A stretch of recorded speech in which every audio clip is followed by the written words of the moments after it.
Welcome to the post-race press conference here at round 2 of the ABB FIA Formula E World Championship. Please welcome to the stage, already on the stage, Pascal Wehrlein and António, Félix da Costa of Tag Heuer Porsche, and your race winner here in Mexico City, Nissan Formula E's Oliver Rowland. And we start with you, Ollie. Congratulations, first of all. It's not been a track where you've seen huge success before, but now a first race win here after a strong qualifying, great strategy, and I think you might agree, a little bit of luck there with that safety car at the end. Yeah, I think the race was a good one. You know, in the beginning, we're trying to kind of save a bit of energy and stay calm. I think in terms of the safety car in the end, there was an element of luck, but I also lost nearly 6 minutes of attack mode. But I do honestly think I would have found it hard to win without that safety car because I was struggling a little bit to be efficient from after sort of 10 laps. But yeah, I mean, in Sao Paulo, I was kind of had the opposite. I was extremely unlucky when I was doing a good race and with the technical infraction that we had. But yeah, we've come here, we've done a solid job in qualifying. We were there in the race to pick up the pieces with a little bit of luck, but yeah, I had fun out there and the podium was incredible. Out of interest, how well do you think you would have done had that safety car not happened and you'd taken the attack mode? I think it's hard to say. I don't have the exact numbers on energy. I think I would have got back to them, but I think had I passed them, I would have consumed too much and struggled to maintain the lead, is my gut feeling. But obviously, when I took it already in half a lap, I noticed how much I'd sort of gained on Jake. I think my strategy at that point would have probably been to get to these guys and then consolidate a podium. But yeah, and then when I got the chance to go for it, I just went for it. Coming out of the safety car with, I think it was just over a minute of attack mode there, did you think you could get all 3 cars knowing that this new attack mode is a different beast? Not really. I was going to give it a go. But yeah, I just put everything I had. It was obviously a little bit easier because I had we weren't really worried about energy after that. So I was able to kind of just go full gas on all 3 corners and give it a go, and that's what I did. But yeah, I mean, this is the end result, so it's a good one.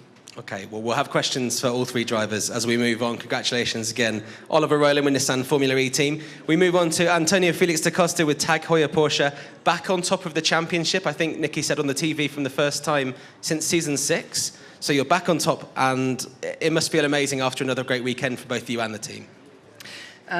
Yeah, well, firstly, I just have to say, what a weekend in terms of the crowds and everything, and even this room, it's so filled up, and it's good to see the appreciation for Formula E here in Mexico. It's always a great race.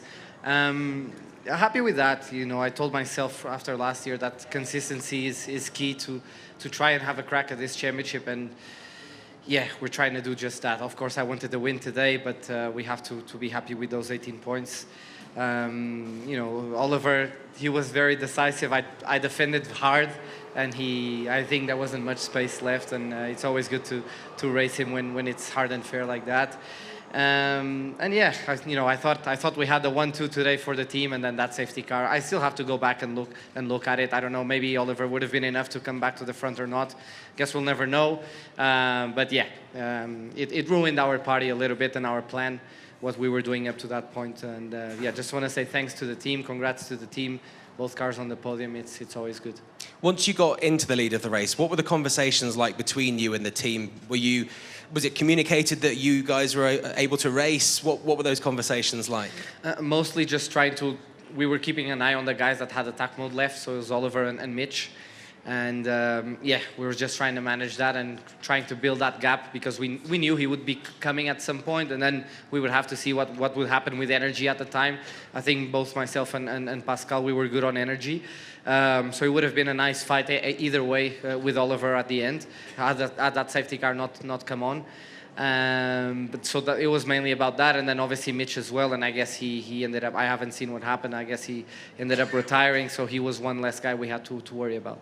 And just going back to qualifying, I think the fans here, as you've already said, are absolutely fantastic and love the racing that they see. I think to see 2 teammates battling it out for pole position is not only a great thing for the team, but also great for the spectators here in Mexico City. Yeah, quali was fun. You know, I felt great in the car, and it was just feeling good to nail those laps down. I guess the final one, I didn't quite get it together, and it just didn't feel as good. A bit of understeer in the car there, but yeah, it's you know, I guess for us as a team, you know, for our bosses, it didn't really matter who was at the front. We knew the 1-2 was safe, so that was the most important thing. Thank you very much, António, Félix da Costa. And we move on to Pascal Wehrlein. You've had 4 pole positions here, another podium here today here in Mexico. We know the fans love you. We've seen cutouts of your face in the crowd. You must love being here in Mexico City and in particular here at this track. Yeah, definitely. I wish it was a double header. I've been asking for it for a couple of years now, but yeah, I mean, I love coming here. First of all, for the fans, you know, I feel like they are the best fans in our racing calendar. So enthusiastic. They love motorsport. They love racing. They love us drivers. So many presents and gifts, and yeah, I just enjoy being here. 36 points for the team this weekend, a lead in the team's championship after 2 rounds. Just tell me how it feels to be a driver and how much extra confidence it gives you knowing that you have what looks like on paper and out on the track right now the strongest car so far in the Gen 3 Evo era.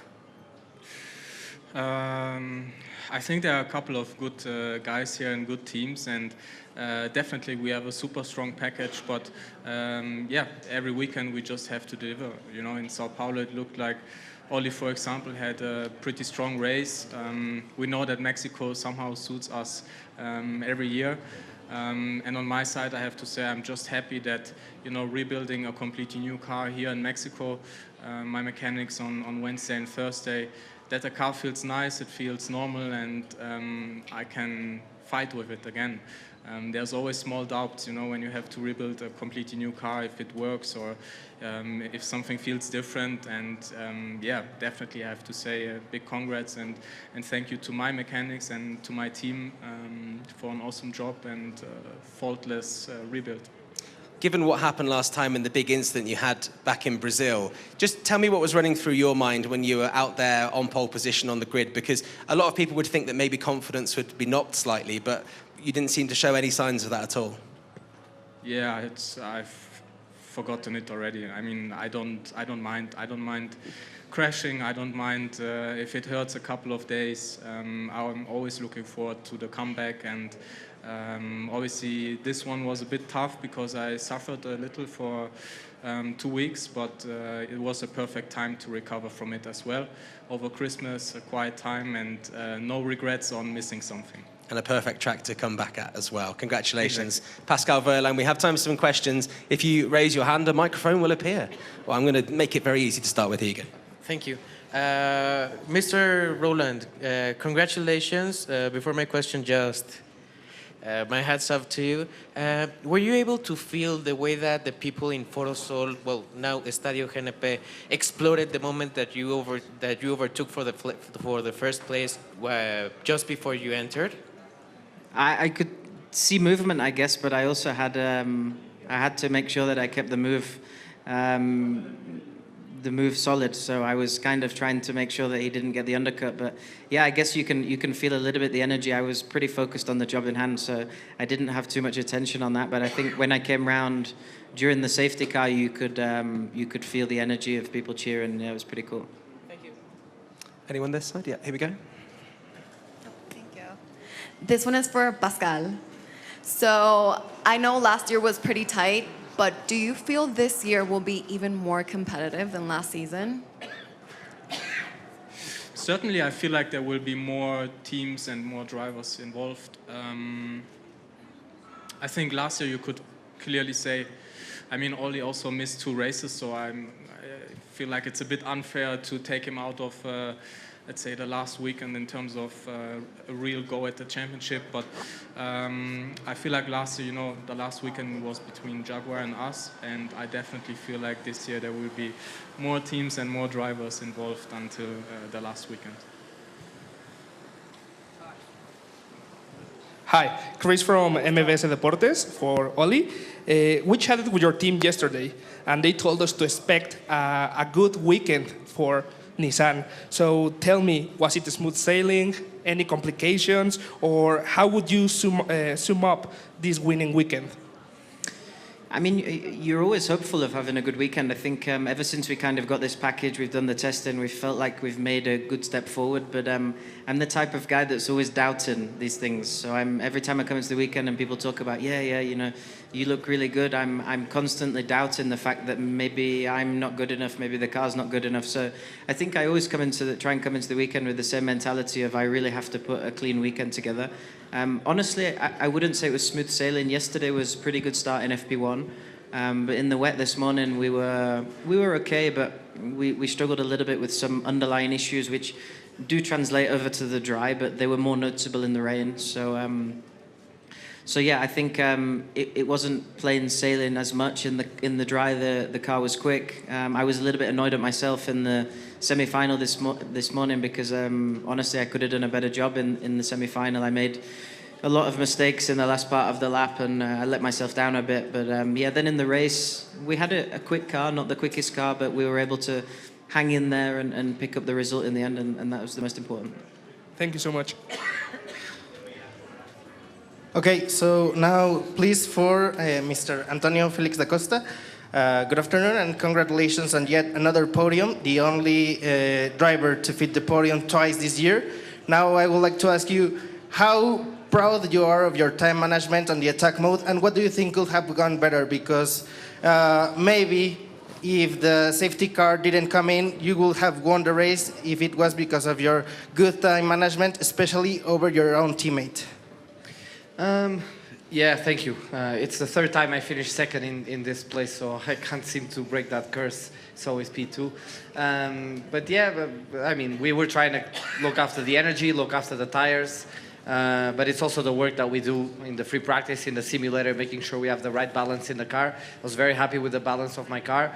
Struggled a little bit with thermally with the rears at some point there in the race, but we were able to work around those issues with some stuff that settings that we can adjust in the car. And yeah, as you said, I think the race was looking good for us, but it's racing. Okay, one last question just at the front here. Yeah, one question for António from Portugal. It's the third time you are second in Mexico with a third different team. You won 4 races last year, but the first half of the season was not so good. Did you learn from it? Well, only and they are trying to collect points on the only first, if I'm very first. stupid, I would not learn from it. So that's, as you said, we speak very often, but yeah, I mean, as we spoke, the consistency is key, and just trying to pick my fights. And the days that we can win the races, we will win the races, and the days that we have to finish second, third, fifth, eighth, we will pick up the points. So, as you said, 3 times finishing P2 here, need to break that curse maybe next year. Thank you very much for all your questions. Congratulations again to our 3 drivers.